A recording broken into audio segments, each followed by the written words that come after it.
আসসালামু আলাইকুম। আপনারা সবাই কেমন আছেন? আমি আপনাদের সাথে যুক্ত আছি কিরগিজস্তান, রাশিয়ার পার্শ্ববর্তী দেশ কিরগিজস্তান। তো আপনারা অনেকেই হয়তোবা কিরগিজস্তান আসার জন্য মরিয়া হয়ে আছেন। আবার অনেকের বর্তমান একটা সিজন চলে রাশিয়ায়, কিরগিজস্তানের শীতের সিজন। তো এখানে এরকম এরকম বরফ টরফ পড়ে থাকে। অনেকেই মনে করেন যে ইউরোপে থাকে, ঠিক আছে? এই যে দেখেন, রাস্তা সব সাদা হয়ে আছে, ঠিক আছে? তো অনেকে মনে করেন যে এটা মনে হয় ইউরোপ। আসলে আজ অব্দি এটা কোনো ইউরোপের দেশ না, ইউরোপের পার্শ্ববর্তী দেশও না, ঠিক আছে ভাই? এটা হচ্ছে আপনার মধ্য এশিয়ার একটি দেশ, কিরগিজস্তান, কাজাকিস্তান, উজবেকিস্তান, তুর্কমেনিস্তান, তারপর আফগানিস্তান, পাকিস্তান, এরপরে ইন্ডিয়া, এরপরে বাংলাদেশ, ঠিক আছে ভাই? তো অনেকে এই দেশে আসার জন্য মরিয়া হয়ে আছেন। তো আমি আজকে আপনাদের সাথে কথা বলবো এই দেশে আসাটা আসলে যৌক্তিক হবে কিনা। তো বিগত এক বছর আগে এখানে কিছু শ্রম বাজার ছিল, সেটা হইতেছে যারা আমরা বিদেশি আছি তারা আপনার ইয়াতে কাজ করতে পারতো, আপনার হইতেছে ফুড ডেলিভারিতে কাজ করতে পারতো, কনস্ট্রাকশনের কাজ করতে পারতো, আর হইতেছে গার্মেন্টসের কাজ করতে পারতো। তো আপনার ফুড ডেলিভারিটার একটা সমস্যা আছে, বর্তমানে ফুড ডেলিভারিটা বন্ধ, পুরা দমে বন্ধ। এটা আজকে বন্ধ না, বিগত 5-6 মাস আগে বন্ধ হয়ে গেছে। ফরেনারদের জন্য কাজ করা একদম নিষিদ্ধ, এই দেশের গভর্নমেন্ট এটা নিষিদ্ধ করে দিচ্ছে। তো এখন আর ফুড ডেলিভারি কাজটা হয় না। আর আরেকটা আছে কনস্ট্রাকশনের কাজ, এটা মোটামুটি চালু আছে, তবে এটাতে না আসাটাই উত্তম। কারণ হইতেছে কি, প্রপার ওয়ে কাজ নাই, প্রপার ওয়ে বেতন নাই, ঠিক আছে? আরেকটা বড় সমস্যা হইতেছে আপনার কমিশন। আপনাকে কাজ নিতে হলে কমিশন দিতে হবে, কমিশন দিয়ে দিয়ে কাজ নিতে হবে। এখন আপনি কমিশন দিলেন সমস্যা নাই, $100 দিয়ে যদি আপনি মাসে $500 কামাই করতে পারেন, তাহলে তো সবাই চায় যে হোক নেক $100। কিন্তু ভাই, আপনি $100 দিলেন, $100 বাংলাদেশে প্রায় 10,000-12,000 টাকার মতো। এখন $100 দেওয়ার পরে আপনি দেখতেছেন যে কাজ বন্ধ হয়ে গেছে, কাজ করতে পারতেছেন না। তো তখন তো ভাই আপনি যে $100 দিয়ে ঢুকলেন এটাই লস। এইটা হলো একটা বড় ফ্যাক্টর। আর শীতকালে কনস্ট্রাকশন পুরাই বন্ধ। এই যে এরকম বরফ টরফ পড়ে আছে, ঠিক আছে? কেউ দরকার ছাড়া বাইরেই বাইরে হয় না, এত পরিমাণ ঠান্ডা। তো শীতকালে আপনার মনে করেন সব কিছু বন্ধ থাকে, 3-4 মাস বন্ধ থাকে। আর গার্মেন্টসের যে কাজটা, এই গার্মেন্টসের কাজটা মোটামুটি চলে।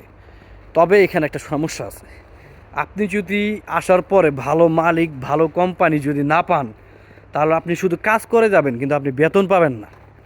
বুঝতে পারছেন ভাই? বেতন ঠিক মতো পাবেন না।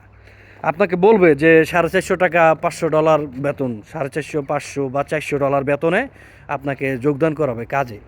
এখন আপনি কাজে যোগদান করবেন ঠিকই, কিন্তু 1 মাস কাজ করবেন, 1 মাসে বেতন দিবে। 2 মাস কাজ করবেন, 2 মাসে বেতন দিবে। 3 মাসের বেলা যা দেখবেন আপনাকে টাকা দিবে না। এখন আপনাকে আপনার যে মালিক সে বলবে আমার এটা এটা সমস্যা, এটা এটা সমস্যা। তখন আপনিও চিন্তা করবেন হয়তো বা সত্যি তার হয়তো বা সমস্যা, তো কিছুদিন যাক। এইভাবে দেখতে দেখতে আপনার 2 মাস যাবে। 2 মাস পর যখন দেখবেন আপনাকে সত্যি টাকা দিচ্ছে না, তখন আপনি চিন্তা করবেন কি, না আমি আর থাকবো না, আমি চলে যাব। তো আলটিমেটলি 2 মাসের যদি $400 হয়, তাও $800 বেতন আপনার নাই। $800 বেতনে বাংলাদেশে প্রায় আপনার 1 লাখেরও কাছাকাছি বা 1 লাখ হয় এরকম টাকা মায়ের। আর $1,500 হলে তো $1,000 মায়ের, প্রায় 1,20,000 টাকার মতো সামথিং মায়ের। তো এটা হলো বড় সমস্যা। আর আরেকটা হইতেছে, দালাল আপনাকে অনেক নষ্টি মুষ্টি মিষ্টি মিষ্টি কথা বলবে, বইলে আপনারে কোনো রকম এই দেশে নিয়ে আসবে। নিয়ে আসার পরে কারণ হইতেছে কি, ও নিয়ে আসলেই তো টাকা পাবে, বুঝলেন নাই ভাই?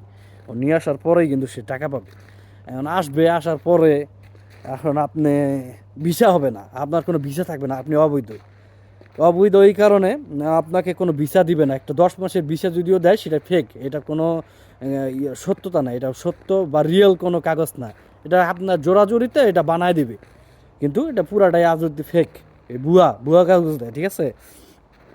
আর যেসব মেয়েরা, মেয়েদের নিয়ে কথা বলি, যেসব মেয়েরা আসার জন্য মরিয়া বা পাগল, বা এখানে একটা জিনিস কি, যদি কোন আমরা যারা কাজ করি ছেলেরা গার্মেন্টস ফ্যাক্টরিতে, এখানে যদি একটা সমস্যা হয় যে আপনার কাজ নিয়ে যদি কোনো সমস্যা হয়, বসের সাথে, বস যদি একদিনে বের করে দেয়, যেমন আমি কাজ করতেছি না, বস এসে কবে তুই এই মুহূর্তে বাইরে হয়ে যা, আমি এই মুহূর্তে বের হয়ে গেলে যে আমি কোন হোটেলে যায় থাকবো এটাই খুঁজে পাওয়া যায় না। তো মেয়েরা ভাই আসলে কিভাবে থাকবে? ছেলে মেয়ে তো সমানই, এই দেশে ছেলে মেয়ে সমান। মেয়েরা ইনকাম করে এখানে। ছেলেরা দেখবেন যে টোটো করে ঘুরলো, মেয়েরা ইনকাম করে বেশি, ছেলেদের থেকে মেয়েরা ইনকাম করে বেশি। বুঝতে পারছেন ভাই? তো মেয়েরা কোথায় যা থাকবে? আর আরেকটা আমরা বিষয় হইতেছে, আমরা বাঙালি চক্ষু লজ্জা আছে, আমাদের লজ্জাবোধ আছে, আমরা ছেলে মেয়ে একসাথে থাকতে পারি না। তো এরকম ফ্যাক্টরিও পাওয়া যায় না যে আসলে আলাদা মেয়েদের জন্য স্পেস আছে, আর মেয়েরা স্পেস আলাদা স্পেসে থাকবে, খাবে, আলাদা কাজ করবে, ছেলেরা আলাদা কাজ করবে। এরকম ফ্যাক্টরি খুব কম আছে, কয়েকজন আসছে, এমন না যে আসে নাই, আসছে, কাজ করতেছে, হয়তো বা ভালো মন্দি আল্লাহ জানে ভালো, হেরাও দালাল হয়ে গেছে, পোস্ট টোস্ট করে, ঠিক আছে, নিজেরাও দালাল হয়ে গেছে, যেই আসে সে দালাল হয়। কারণ দালাল কেন হবে না ভাই? দালালের তো লাভ ভাই। আপনারা আমি নিয়ে আসলাম, আপনারা নিয়ে আসার বিনিময়ে আমি 50,000, 60,000, 1 লাখ টাকা ইনকাম করলাম, এটা ভালো নাকি আর ভাঙা খাটনি করা ভালো? সহজে বড় লোক, সহজে বড় লোক সবাই হইতে চায়, ঠিক আছে ভাই? আপনি আমি সবাই চাই যে অল্প পরিশ্রমে বড় লোক, কিন্তু এর যে পিছনে মানুষের অভিশাপ কাল হয়ে থাকে, এটা কেউ কিন্তু বিচার বিবেচনা করে না। আর এই যে আরেকটা কথা, এই যে এরকম বরফ টরফ দেখা কেউ ইউরোপ টিরোপ মইনা কইরা আবার দৌড় ঝাপ পাইরেন না, জীবনটা নষ্ট করেন না, ঠিক আছে? আমরাই আসি বেকায়দায় ভাই। আসলে সত্য কথা ভাই, এখানে কাজ কাজ করার মতো দেশ এটা না। এর থেকে মিডল ইস্টে 5 লাখ 6 লাখ টাকা খরচ করে যান, সঠিক ভিসা টিসা নিয়ে যান, আলহামদুলিল্লাহ ভালো টাকা কামাই করতে পারবেন, কোনো সমস্যা নেই, কোনো সমস্যা নেই, ইনকাম ভালো হবে, ঠিক আছে? আর এইখানে এগুলা দেশে অল্প টাকায়, যেমন 3 লাখ 3.5 লাখ টাকায় নিয়ে এসে আপনার দিব হোকাবরা বাস বইরা, বুঝছেন? আমারে আমার বন্ধুই বাস দিছে, ঠিক আছে? আমার বন্ধু একটা এজেন্সি মালিক, আমি তার সাথে একসাথে পড়াশোনা করছি। ও কিভাবে পারে যে একটা দেশে পাঠাইলাম, যে দেশে নাই ভিসা, নাই কাগজ, নাই কিচ্ছু, নাই কাজের কোনো বিস্তার, এখানে কিরগিজ যারা আছে এরা নিজেরাই সব কিছু করে ভাই, ঘর ক্লিন মিলিন হাবি জাবি সব নিজেরাই কাজ করে, মানে সব কাজ পারে এরা, আপনার কোনো দরকার নাই তার, ঠিক আছে?